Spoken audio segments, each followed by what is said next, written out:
What's happening, everybody? It's your boy Leo, and once again, had to hop on here, because first of all, welcome to the bird section. Oh, so listen, y'all. Last night was awesome. I had a good time with my business partner and friend Reggie Harris, who's a Kansas City Chiefs fan, and we talked. This is the beginning. Well, we're not in the beginning now. It's Hump Day, so we're in the midst of Philly, Kansas City Chiefs hate week, and so and him being in market in Kansas City, it was some things that we needed to talk about, and wanted to know how Chiefs Kingdom is feeling and whatnot. And so, after, last night, and if you haven't had a chance, please do your boy a favor and hit that like button. And if you haven't already, please subscribe to the bird section, trying to get those subscriptions up and those likes up. Y'all know my goal is to get to 10,000 before the end of the season. And I know we can do it, y'all, for real. But what was interesting and some of my takeaways from, last night's conversation talking with Reggie, is that listen, y'all, they nervous. They nervous out there in Kansas City. They are nervous. All right. They are mad, they are angry, morale is low. And now, and look, y'all, they were watching the headlines, something awful yesterday, just to see what was going to happen because they did not want to face Jalen Carter, you know. And right now, I would imagine what's happening in Kansas City now is that, they're pissed, because now they got to deal with Jalen Carter. Now you got to see him. And they ain't want to. They wanted the league to suspend them for multiple games. They don't believe in time served. That's not how it works for them. So it was interesting, listening to Reggie because God, bless his heart, he tried hard. He really tried hard. He had all his stats and data and everything like that, but like none of that stuff actually matches to where the Kansas City Chiefs fan base is as of today.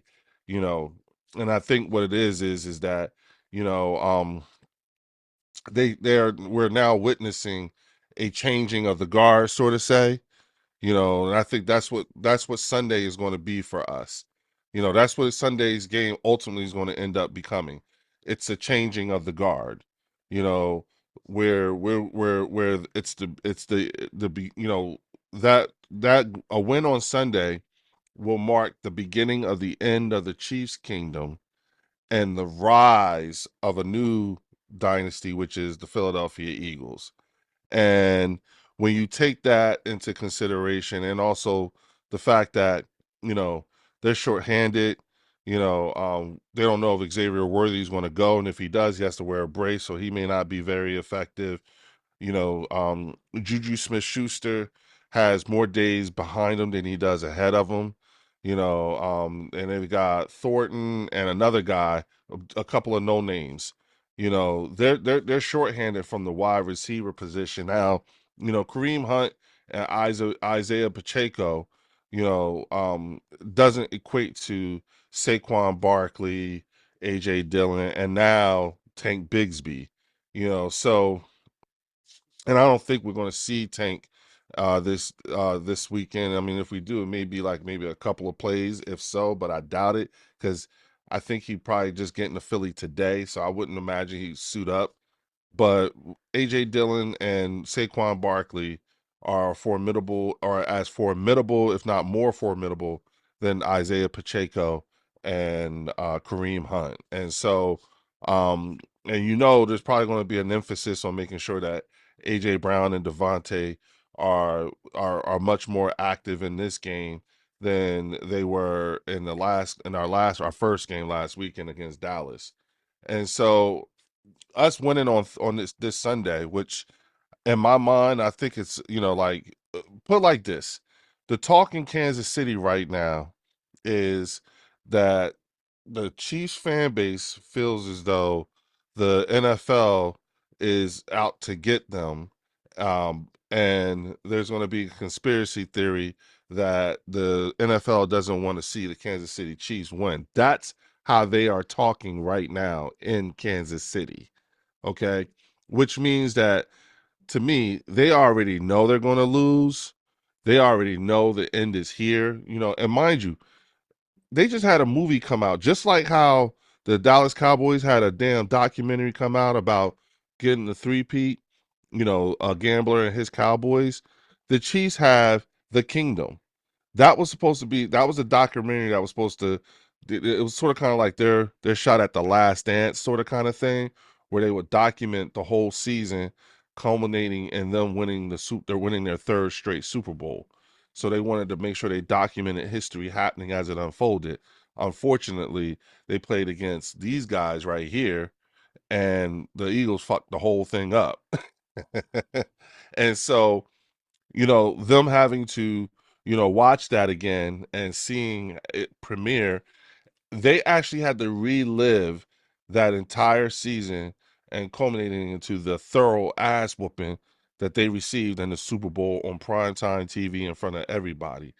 And when you look at the way they were looking for game one, they look pretty much the same as if they picked up right where they left off at in the Super Bowl, and so that old line is a bit sus, their wide receiver core is thin, and their defense, is not equipped to handle a full complement of weaponry that we bring, and so as long as we have things tightened up even more than what we did from the first game, it looks like we're going to probably end up, beating the shit out of them.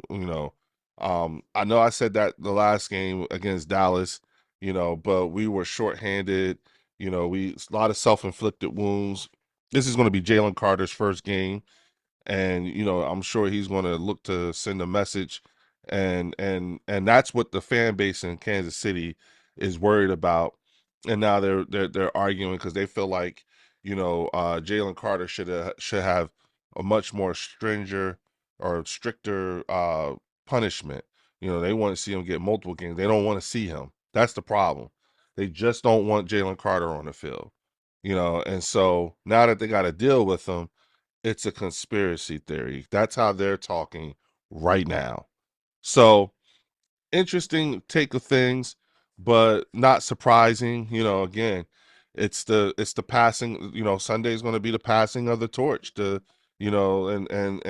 like y'all see the crown and everything like that. Heavy is the head that wears the crown. You know, that's what it is. So they just see the marking of the end of the good old days, and they're going to be in their memories and stuff like that. And here comes Philadelphia. It's the rise of the golden era of the Philadelphia Eagles. And so it is what it is. I'm excited, but I wanted to get on here real quick and drop y'all this quick dime, and give a little bit of my take on, what I saw last night talking to Reggie and everything. And if you haven't already, please take a look at last night's live video with me and Reggie Harris, and you guys will see what I'm talking about. You'll hear the things, you'll hear it. Again, he tried to talk his shit, but it just wasn't working on me. It couldn't. You know, there was a lot of things that he was trying to say about his team that sort of kind of apply to our team now because we're the current champions at his team's expense. And now the fan base feels like there's a conspiracy theory. Mind you, everyone in the league has been saying for years that the league was wanting the Chiefs to win. And the referees was out to help them because they had Taylor Swift coming there, who's, by the way, is an Eagles fan, and they think they've converted her or what have you. I'm not arguing over her. I don't care. Hey, we got Michael Jordan coming to our game, so to see our quarterback. So I'll take that over Taylor Swift any day. So, with that being said, again, y'all, when you get an opportunity, please hit that like button, subscribe if you haven't already. I'll be going live probably later on this evening after I take care of some stuff here, and then we'll talk about it some more. All right, y'all? Peace.